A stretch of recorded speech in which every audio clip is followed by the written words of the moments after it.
ರಾಜಸ್ಥಾನದಲ್ಲಿಯೂ ಕೂಡ ಈಗ ಬೆಚ್ಚಿ ಬೀಳಿಸುವಂತಹ ಹನಿಮೂನ್ ಮರ್ಡರ್ ಒಂದು ನಡೆದು ಹೋಗಿದೆ. ಮದುವೆಯಾದ ನಂತರ ಮರ್ಡರ್ಗಳು, ಮದುವೆಗೂ ಮುಂಚೆ ಮರ್ಡರ್ಗಳು, ಮದುವೆ ಆಗಿಲ್ಲ ಅಂತ ಹೇಳಿ ಕೊಲೆಗಳು, ಇವೆಲ್ಲವನ್ನು ಕೂಡ ನಾವು ನೋಡ್ತಾ ಇದ್ವಿ. ಈಗ ರಾಜಸ್ಥಾನದಲ್ಲೊಂದು ಹನಿಮೂನ್ ಮರ್ಡರ್, ಮದುವೆಯಾಗಿ ಹನಿಮೂನ್ಗೆ ಹೋಗಿದ್ದಾರೆ, ಅಲ್ಲಿ ಸುಂದರ ಪತ್ನಿಯನ್ನು ಕೊಲೆ ಮಾಡಿದ್ದಾರೆ. ಅಸಲಿ ಬಣ್ಣ ಎಲ್ಲವೂ ಕೂಡ ಬಯಲಾಗಿತ್ತು. ಪತ್ನಿ ಅಂಜು ಏನಿದ್ದಾರೆ ಅವರ ಬಣ್ಣ ಬಯಲಾಗಿತ್ತು. ಸುಂದರ ಹೆಂಡತಿಯನ್ನು ಹೊಂದಿದ್ದ, ಹನಿಮೂನ್ಗೆ ಅಂತ ಹೋಗಿರ್ತಾರೆ. ಆಗ ಕೆಲವೊಂದು ವಿಚಾರ ಗೊತ್ತಾಗಿದೆ. ಪತ್ನಿಯನ್ನೇ ಹತ್ಯೆ ಮಾಡಿಸಿದ್ದಾನೆ. ಇಲ್ಲಿ ಒಬ್ಬ ಪತಿ ನೋಡಿ, ಹನಿಮೂನು ನೆಪದಲ್ಲಿ ಪತಿಯನ್ನು, ಆಶೀಶ್ರನ್ನು ಕರೆದೊಯ್ದು ಮರ್ಡರ್ ಮಾಡಿದ್ದಾರೆ. ಕೊಲೆ ಮಾಡಿಸಿ ಅಪಘಾತ ಅಂತ ಹೇಳಿ ಬಿಂಬಿಸಿದ್ದಾಳೆ ಪತ್ನಿ ಅಂಜು. ಹೆಂಡತಿ ಗಂಡನ್ನು ಕೊಲೆ ಮಾಡಿರುವಂಥದ್ದು. ಹಿಟ್ ಅಂಡ್ ರನ್ ಅಂತ ಹೇಳಿ ನಾಟಕ ಕೂಡ ಆಡಿರ್ತಾಳೆ ಅಂಜು. ಸಂಚು ಎಲ್ಲವೂ ಕೂಡ ಈಗ ಬಯಲಾಗಿದೆ. ಮಾಜಿ ಗೆಳೆಯ ಸಂಜು ಏನಿದ್ದಾನೆ, ಆತನ ಸಹಚರರೊಂದಿಗೆ ಸೇರಿ ಪತಿಯ ಪ್ರಾಣವನ್ನೇ ತೆಗೆದಿಸಿದ್ದಾಳೆ. ಇಲ್ಲಿ ಮೇಘಾಲಯದಲ್ಲಿ ಹನಿಮೂನ್ಗೆ ಹೋಗಿರ್ತಾರೆ, ಅಲ್ಲಿ ಕೊಲೆಯಾಗಿದೆ.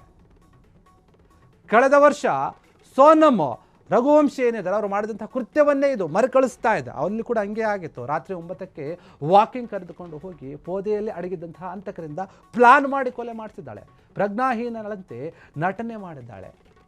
ಲೂಟಿಯ ಡ್ರಾಮಾ ಕೂಡ ಆಳಿದ್ದಾಳೆ. ತನ್ನ ಒಡವೆಗಳನ್ನೆಲ್ಲ ಅಂತಕರಿಗೆ ನೀಡಿ ದರೋಡೆ ಅಂತ ಹೇಳಿ ಬಿಂಬಿಸಿರ್ತಾಳೆ. ಇದೇ ರೀತಿ ಸಿನಿಮಾದಲ್ಲಿ ಅಂಜು ಮೈ ಮೇಲೆ ಗಾಯಗಳಿರಲಿಲ್ಲ. ಪೊಲೀಸರಿಗೆ ಅನುಮಾನ ಕೂಡ ಬರುತ್ತೆ ಈ ವಿಚಾರವಾಗಿ. ಪೋಸ್ಟ್ ಮಾರ್ಟಮ್ ರಿಪೋರ್ಟು ಬಂತಲ್ಲ, ಆವಾಗ ಶಾಕ್ ಕೊಡುತ್ತೆ ಇದರಲ್ಲಿ ಏನಾಗಿದೆ ಅಂತ ಹೇಳಿ. ಕತ್ತು ಹಿಸುಕಿ ಕೊಲೆ ಮಾಡಿರುವುದು ವೈದ್ಯಕೀಯ ವರದಿಯಲ್ಲಿ ದೃಢ ಆಗಿದೆ. ಅಂದರೆ ಪೋಸ್ಟ್ ಮಾರ್ಟಮ್ ರಿಪೋರ್ಟಲ್ಲಿ 3 ತಿಂಗಳ ದಾಂಪತ್ಯಕ್ಕೆ ರಕ್ತದ ಮಸಿ ಅಂಟಿದೆ. ಈಗ 4 ಆರೋಪಿಗಳು ಈಗ ಪೊಲೀಸರ ವಶದಲ್ಲಿದ್ದಾರೆ. ಯಾರು ಕೊಲೆ ಮಾಡಿದ್ರಲ್ಲ ಅವರು, ಆ ಆರೋಪಿಗಳು ಅಂಜು ಪ್ರಿಯಕರ ಸಂಜು ಮತ್ತು 2 ಸಹಚರರು ಅರೆಸ್ಟ್ ಆಗಿದ್ದಾರೆ. ಮದುವೆಯಾದ ನಂತರ ಗಂಡ ಬೇಡ ಪ್ರಿಯಕರನ್ನೇ ಬೇಕು ಎನ್ನುವಂತಹ ಮನಸ್ಥಿತಿ, ಏನು ಮಾಡಬೇಕು ಅಂತ ಗೊತ್ತಾಗಲಿಲ್ಲ. ಅದಕ್ಕೆ ಅಡ್ಡಿಯಾಗಿದ್ದಂತಹ ಗಂಡನನ್ನೇ ಮುಗಿಸಬೇಕು ಅಂತ ಹೇಳಿ ಪ್ಲಾನ್ ಮಾಡಿರ್ತಾಳೆ ಹೆಂಡತಿ. ಬರೇ 3 ತಿಂಗಳಿಗಾದಂತಹ ಘಟನೆ ಇದು. ಹನಿಮೂನ್ಗೆ ಹೋಗಿರ್ತಾರೆ, ಅಲ್ಲಿ ಹೇಗಾದರೂ ಮಾಡಿ ಗಂಡನ ಸಾಯಿಸಿಬಿಡೋಣ ಅಂತ ಮೊದಲೇ ಸ್ಕೆಚ್ ಹಾಕ್ಕೊಂಡಿರ್ತಾಳೆ ಅಂಚು. ಇನ್ನೇನು ಗಂಡನ ಮುಗಿಸಬೇಕಲ್ವಾ, ಏನಾದರೂ ಮಾಡಿ ಮಾಡೋಣ ಅಂತ ಹೇಳಿ ಆತನ ಪ್ರಿಯಕರ ಏನಿರ್ತಾನೆ ಸಂಜು, ಆತನ ಕರೆಸ್ಕೊಂಡಿರ್ತಾಳೆ. ಆತನ ಜೊತೆಗೆ ಇನ್ನೊಂದು ಕೆಲವು ಜನರನ್ನ ನೀನು ಕರ್ಕೊಂಡು ಬಾ, ನನ್ನ ಗಂಡನ ಇರಿಸೋದೇ ಬೇಡ, ನಾವು ಮುಗಿಸ್ಬಿಡೋಣ ಅಂತ ಎಲ್ಲ ಪ್ಲಾನ್ ಮಾಡ್ಕೊಂಡಿರ್ತಾಳೆ. ಆ ಪ್ಲಾನ್ ಎಲ್ಲವೂ ಕೂಡ ಈಗ ಬಯಲಾಗಿದೆ. ಕೊಲೆ ಮಾಡಿಸಿ ಇದೊಂದು ರೀತಿಯಲ್ಲಿ ಏನೋ ಆಕ್ಸಿಡೆಂಟ್ ಅಂತ ಹೇಳಿರ್ತಾಳೆ, ಹಿಟ್ ಆ್ಯಂಡ್ ರನ್ ಕೇಸು ಅಂತ ಹೇಳಿ. ಆದರೆ ರಿಪೋರ್ಟ್ ಬರುತ್ತಲ್ಲ, ಪೋಸ್ಟ್ ಮಾರ್ಟಮ್ ರಿಪೋರ್ಟು, ಅದರಲ್ಲಿ ಗೊತ್ತಾಗಿದೆ ಸುಂದರಿ ಪತ್ನಿ ಸುಂದರಿ ಆಗಿದ್ಲೇ ಹೊರತು ಒಳ್ಳೆಯ ಮನಸ್ಥಿತಿ ಅಥವಾ ಮನಸ್ಸು ಸುಂದರವಾಗಿರಲಿಲ್ಲ ಅಷ್ಟೇ. ಪತಿಯನ್ನೇ ಹತ್ಯೆ ಮಾಡಿ ಇದು ಒಂದು ರೀತಿಯಲ್ಲಿ ಏನೋ ಆಗ್ಬಿಟ್ಟಿದೆ, ನನಗೆ ಆಕ್ಸಿಡೆಂಟ್ ಆಗ್ಬಿಟ್ಟಿದೆ, ನನ್ನ ಗಂಡನಿಗೆ ಬನ್ನಿ ಅಂತ ಹೇಳಿರ್ತಾಳೆ.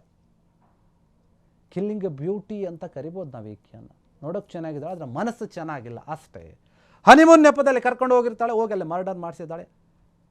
ಆಶೀಶ್ ಏನಿದ್ದಾನೆ ಆತನ್ನು ಕೊಲೆ ಮಾಡಿಸಿದ್ದಾರೆ. ಆತನೇ ಗಂಡ, ನೀವು ಫೋಟೋದಲ್ಲಿ ಗಮನಿಸ್ತಾ ಇದ್ದೀರಾ. ಕೊಲೆ ಮಾಡಿಸಿ ಅಪಘಾತ ಅಂತ ಹೇಳಿ ನಾಟಕ ಆಡಿರ್ತಾಳೆ. ಪೊಲೀಸರಿಗೆ ಗೊತ್ತಾಗುತ್ತೆ, ಏನೀಕೆ ಇಷ್ಟು ರೀತಿಯಾಗಿ ಹೇಳ್ತಾ ಇದ್ದಾಳೆ, ಆಕ್ಸಿಡೆಂಟ್ ಆಗಿದೆ ಅಂತಂದರೆ ಈಕೆ ಮೇಲೆ ಏನೂ ಇಲ್ವಲ್ಲ. ಅಂದರೆ ನೋಡಿ, ನನ್ನ ಹತ್ರ ಒಡವೆ ಇದೆ, ಯಾರೋ ಕದ್ಕೊಂಡು ಹೋಗಿದ್ದಾರೆ, ಕಳ್ಳರು ಬಂದಿದ್ರು ಅಂತ ಹೇಳ್ತಾಳೆ ಗಂಡನಿಗೆ. ಆತೇನು ಕಾಪಾಡೋಕೆ ಹೋದ, ಅದು ಏನೋ ಆಗಿ ಅಲ್ಲಿ ಜಗಳ ಆಗಿ ಒಂದು ರೀತಿಯಲ್ಲಿ ಮುಗಿದು ಹೋಗಿದೆ, ಕತೆ ಮುಗಿಸ್ಬಿಟ್ಟಿದ್ದಾರೆ ಆತನ್ನು.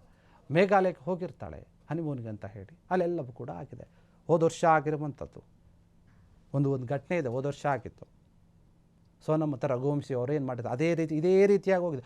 ಒಂದು ಸಿನಿಮಾದಲ್ಲಿ ಕೂಡ ನಾವು ನೋಡ್ತೀವಿ ಇದೇ ರೀತಿಯಾಗಿ ಹನಿಮೂನ್ಗೆ ಹೋಗಿ. ನಮ್ಮ ಕನ್ನಡ ಒಂದು ಚಿತ್ರ ಇದೆ, ಅಲ್ಲಿ ಕೂಡ ಹಿಂಗೆ, ಅಲ್ಲಿ ಜಮ್ಮು ಕಾಶ್ಮೀರಕ್ಕೆ ಹೋಗಿರ್ತಾರೆ ಇಬ್ಬರು ಹೀರೋ ಹೀರೋಯಿನ್ಗಳು. ಅಲ್ಲಿ ಹೀರೋ ಹೆಂಡತಿಯನ್ನು ಕೊಲೆ ಮಾಡಿ ಬಂದು ನನಗೆ ಕಾಣೆ ಆದ್ಲು, ಗೊತ್ತೇ ಇಲ್ಲ, ಕಾಲ್ಜಾರಿ ಬಿದ್ಲು ಅಂತ ಹೇಳ್ತಾನೆ. KS ಅಧಿಕಾರಿ ಕರ್ನಾಟಕದವರು, ಅವರು ಹೀರೋ ಆಗಿ ನಟಿಸಿರ್ತಾರೆ, ಶಿವರಾಮ್ ಗೊತ್ತಿರುತ್ತೆ. ಅವ್ರ ಸಿನಿಮಾದಲ್ಲಿ ಕೂಡ ಹಿಂಗೆ ಆಗುತ್ತೆ.